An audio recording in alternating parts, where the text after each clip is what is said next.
Hi, we are Jordan and Soph. And we went to 40 countries in 1 year. And this is the story of how we did that.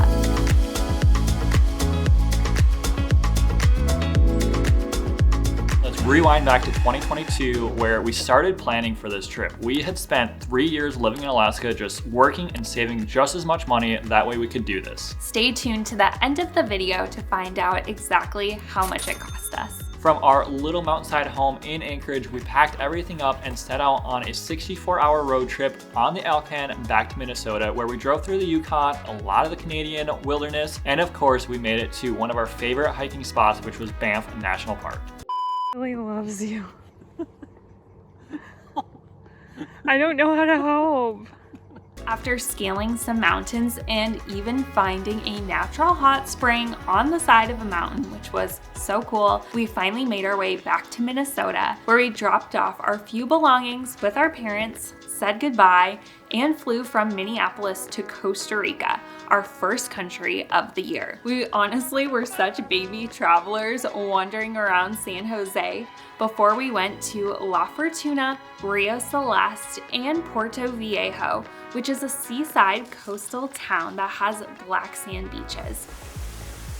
From Costa Rica, we did one of the most sus parts of our trip, where we hopped on some buses and made our way down to the Panama border, where we made a little friend who actually grabbed our luggage before we could stop him. The river? Oh, Rio. Ah, okay. And walked us across the border, which is the river, the Sixaola River. We're currently crossing into our second country for the trip. Of course, he wanted a little compensation for his walking tour across the border, but from there, we were in Panama. While in Panama, we of course went to the Panama Canal before heading to our third country, which was Peru. We spent some time in Lima before heading out on a busing road trip all the way down to Cusco, where along the way we went to Paracas, where we went paragliding. We went to Huacachina, where there was just a beautiful desert oasis, and then finally we ended up in Cusco. Next, we went to Machu Picchu, which, spoiler, did not turn out to be a good experience. Our train has broken down in the middle of the jungle. But check out that video for the full story. But to make up for it, we went to Rainbow Mountain, which literally took our breath away at 17,000 feet. It's Rainbow Mountains behind us, and the air is very thin. The snow melted away, revealing these mountains only about 10 or 15 years ago, so this whole area really feels like stepping back in time. Back in Lima, and being foodies, we did our first food tour, and we even met and tasted some guinea pigs along the way. More food, they need more food. From Peru, we flew down to Santiago, Chile, which was our fourth country of the trip so far. We spent just a couple of days in Santiago before flying down to Punta Serena, where we picked up a rental car, and this was the first time I've had to drive manual. Not exactly the smoothest ride, but we're getting it done. But we were able to take that car up to the Patagonia region, where we hiked 30 miles in just 2 days. So it was very tiring. We were exhausted. I've never hiked 14 miles in a day before, and my legs and feet are killing me. But it was the most beautiful thing ever to see all the glaciers and just all the wildlife down in Patagonia. Next, we started our journey to the end of the earth, or what felt like it, in Ushuaia, Argentina. On our way there, we saw some penguins, we even boarded onto a ferry, and drove as far as we could south. We have made it just as far south as you can possibly drive here in South America. We also went to an asador while we were in town and got some really tasty, authentic cuisine. From there, we flew to Brazil, where we saw our first world wonder together, which was Christ the Redeemer. Jordan did get to see the Great Wall himself in college. After being steered away from hiking to the statue due to the amount of muggings that unfortunately happened in the jungle, we took the funicular car up, and needless to say, at the top, we did not beat any crowds at all. But we did catch the most gorgeous sunset that night, right before a storm hit, from the rooftop of the Hilton, where we were staying on Copacabana Beach, thanks to credit card points, which again, we'll talk about more at the end of the video. From Rio, we crossed the Atlantic, landing in Turkey, which was our first steps in the Middle East.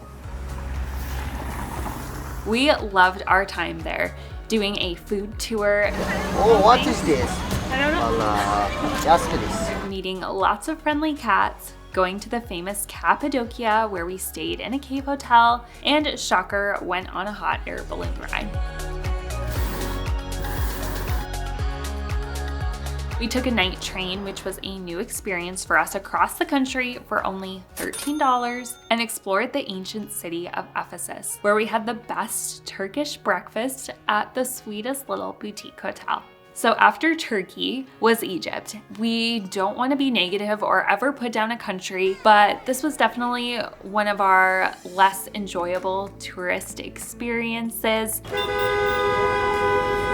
It was pretty chaotic the moment that we left the airport. Driving through Cairo is an experience like no other. To be clear, we did not drive, we just sat in the back seat, but with no traffic rules, it's just wild to watch from the window. We went, of course, to the Great Pyramids of Giza, but after we paid our entrance fee, we continued to get scammed and hassled, and with our new friend that we met from Namibia, who we had a great time with, we unfortunately got yelled and screamed at and followed when we were accused of taking pictures of people that we were not taking pictures of, and when we were given gifts that they then ran after us screaming for the gifts back. So be very careful. We have a whole video about the scams and the different things that we experienced. But we also went to Luxor, which again, beautiful. Again, we were having trouble with locals coming after us, pretending to be police officers to find out where we were staying. I go back and forth onto whether like just yelling back no at them is the best or just completely ignoring them.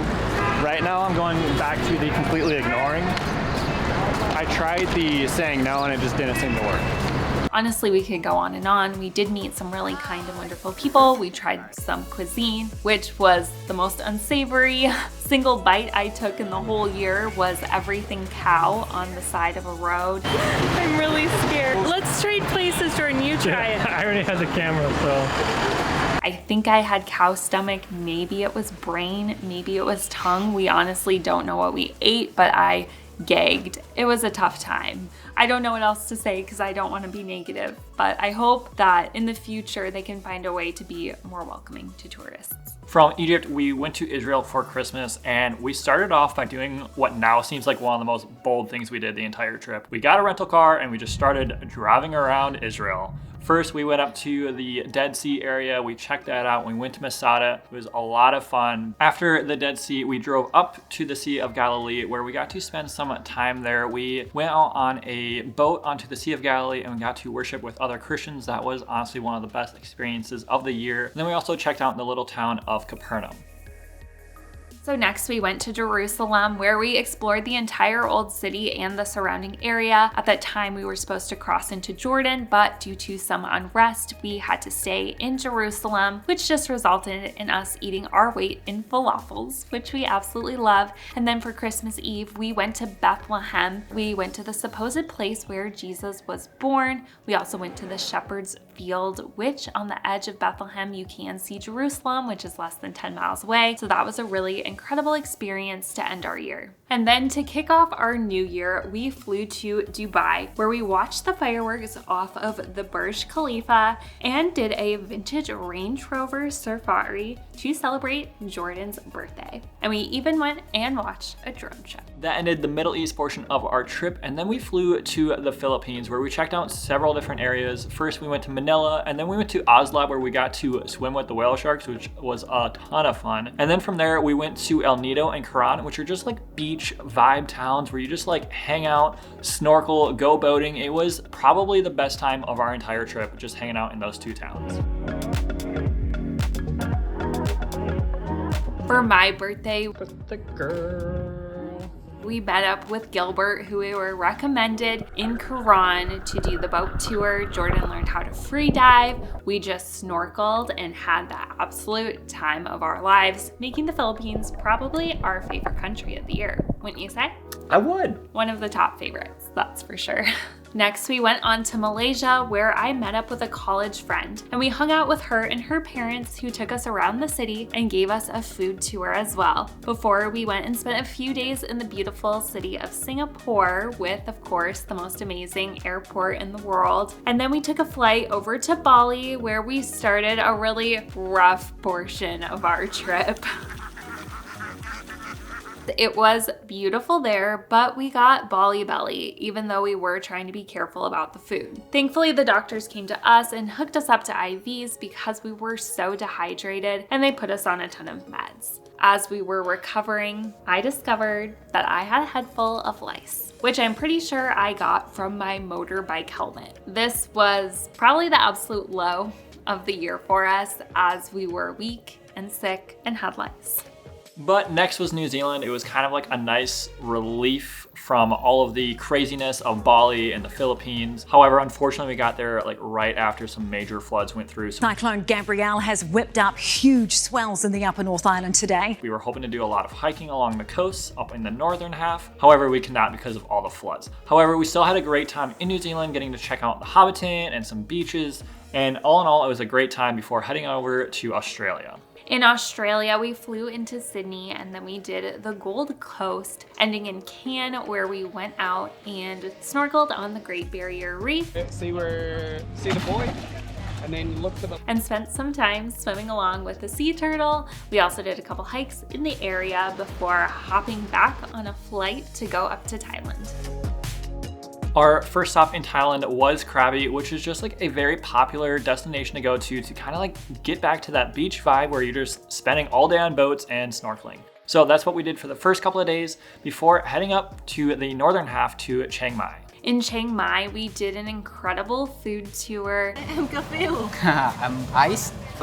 They are our fearless guides today who are going to be showing us all this amazing food that we are so excited to try. And we pushed ourselves outside of our comfort zones by trying bamboo worms. And this is a bamboo worm. Kind of tastes like a Dorito. And chicken feet, just to name a few. We also got to see some really fun aspects of the culture by doing a cooking class. Ooh, that actually tastes really good. Going to a Muay Thai fight, going to the night market, seeing some temples. The latte art game is also out of this world, so I checked out a ton of coffee shops to end our time in Thailand. Next, we took a short flight up to Hanoi, and after discovering our love for night markets, that was the very first thing we did in Vietnam. We spent the next couple of days just checking out the rest of Hanoi before continuing down to Ninh Bình, where we rented a motorbike and just zipped around checking out all the rice fields and all the mountains in the area. It might be more of the wind than me. Our last stop in Vietnam was to go to Ha Long Bay, where we went on a little boat cruise to see the stunning landscape before flying up to Japan. We arrived in Japan just in time for the cherry blossoms and visited Tokyo, Osaka, Mount Fuji, and Kyoto. From the most organized country in the world, we flew directly to the least organized, India. The goal is to just cross with the locals and say a prayer before we cross the street. Because if you waited for a clearing, it just wouldn't happen for you. Our easiest location. Yeah. This takes the cake. That is true. In India, we toured the Golden Triangle, spending only a few minutes at the Taj Mahal thanks to a case of Delhi belly. Something here in India is not agreeing with us. Which, as you can imagine, is very similar to Bali belly after we tried a ton of Delhi's best dishes. As you can tell, it is absolutely crazy down here in Old Delhi. Oh, this is a spicy one. Oh. We made a lot of friends in India. Alaska. Yeah. Alaska. Very cold. And we also went to the third largest slum in the world, which is in Mumbai, which was one of the most life-changing moments of the entire year.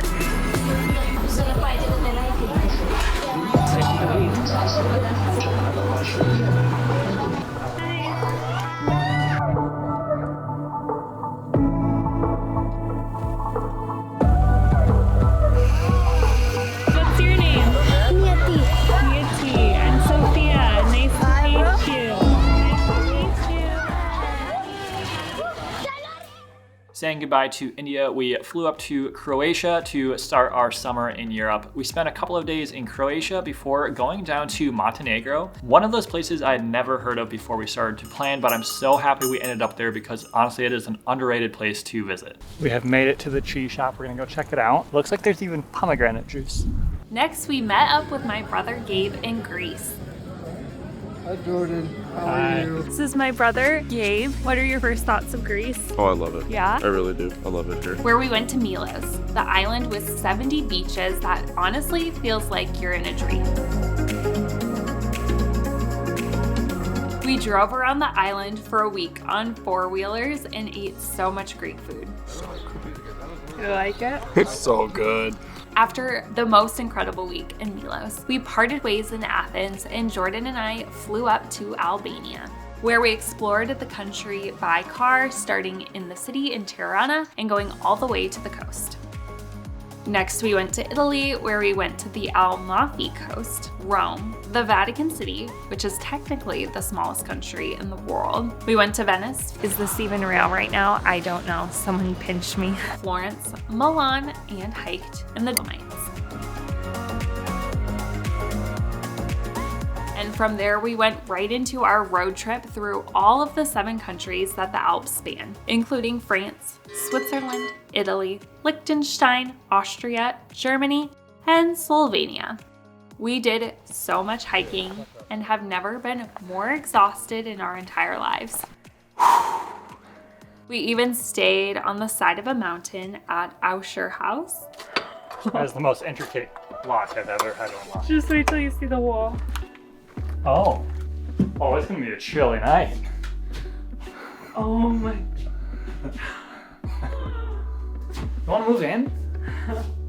Make this be our new home, just overlooking the valley below? This is probably one of the craziest things that we've done on this entire trip. And we honestly had the time of our lives. We traded our rental car for train tickets and explored Spain by going to Barcelona, Wow, that is so good too. Churros in Barcelona. and Seville, and then taking a week to relax in Lagos, where we paddleboarded to the famous Bengal Cave and ate our weight in pastel de natas. We have found the perfect little beach spot, so we're gonna lay out for a little while. But first, it's time to go cool off.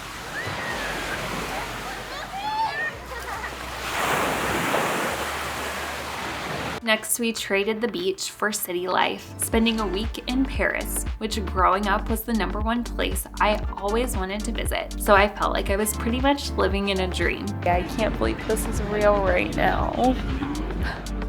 After an incredible week in Paris and eating a ton of cheese and baguettes and tons of amazing dishes, Oh my gosh. we went to Germany, trying food in Munich before heading to Amsterdam, biking around the city, and then we hit up Luxembourg We are in our 35th country for the trip. for a quick snack on our journey to Bruges in Belgium, where we explored the city by foot before going to London, where we met up with my family for a little English vacation. From London, we stayed in the Lakes District, and then when they had to go home, Jordan and I continued up into Scotland, doing a big road trip around the top of it, seeing castles and hiking in the famous Isle of Skye.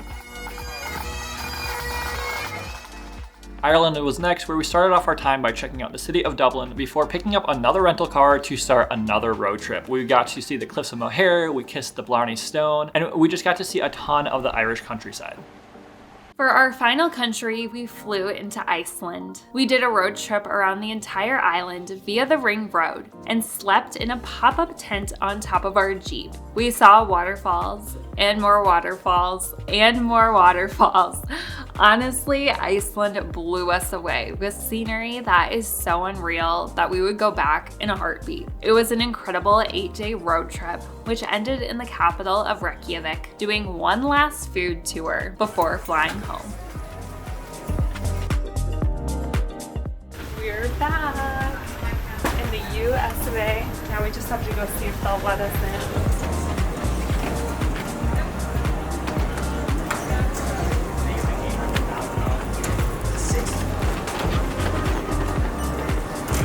Got our bags.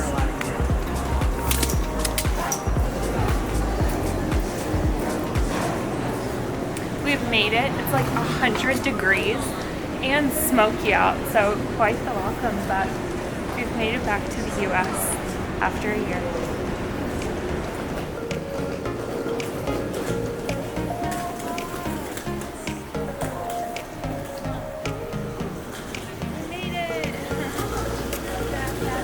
And here we are now. If you made it all the way to this part in the video, 1, we love you. And 2, there's a good chance that you just skipped ahead so that you could see how much this year cost us, which is our #1 question that we get. So before getting to the actual number, we wanted to preface it by saying we know you can do it for much cheaper. We didn't set out to do this for as cheap as possible. We set out to do this to do and see exactly what we wanted to. So we went to expensive places like New Zealand and like Europe. Like Switzerland, yes, Japan, Australia, Iceland was literally, what, $10 a gallon for gas? It was something ridiculous. That being said, we still did make conscientious decisions to save as much money as possible so that we could see as much as possible. All that to say, we did spend $70,000 for the 2 of us to travel for the year. So $35,000 per person, but that covered everything, including our phone bills. That also includes 2 weeks in Canada driving from Alaska to Minnesota before we really got started on our trip.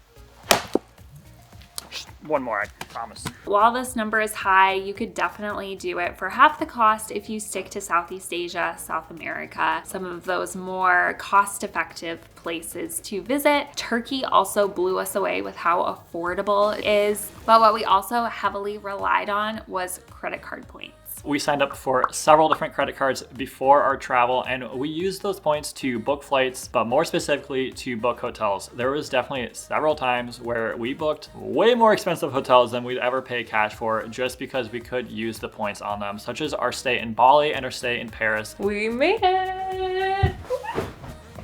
Those were mind-blowing stays that we would have never booked if we weren't able to use points. The whole time we were in India, we also stayed in Hilton's thanks to the credit card that we had for that. We'll link all of these down below. A huge game changer for our year was also Priority Pass so that we could go to all the airport lounges where we filled up as much as we could so that we didn't have to buy other meals out. As far as how we planned out the trip, we read so many travel blogs, and while we were in Alaska, we made a 60-page shared document in Google Docs where we split up the countries and we just planned it to be the shortest amount of flights possible while also avoiding the winter months in countries as much as possible so that we could pack a little bit lighter and avoid the colder weather. With all of this being said, we do not regret a single penny or any time that we spent on this trip. It was the absolute best year of our lives, and we just highly recommend doing it. Even if it's booking a weekend trip or a week-long trip in the state next to you, just get out there, travel. I don't think you'll regret it. If we did not answer any questions in this video, please put them down in the comments and we will try to get to those, or we will do another video going more in depth into cost. Jordan has an Excel spreadsheet where he literally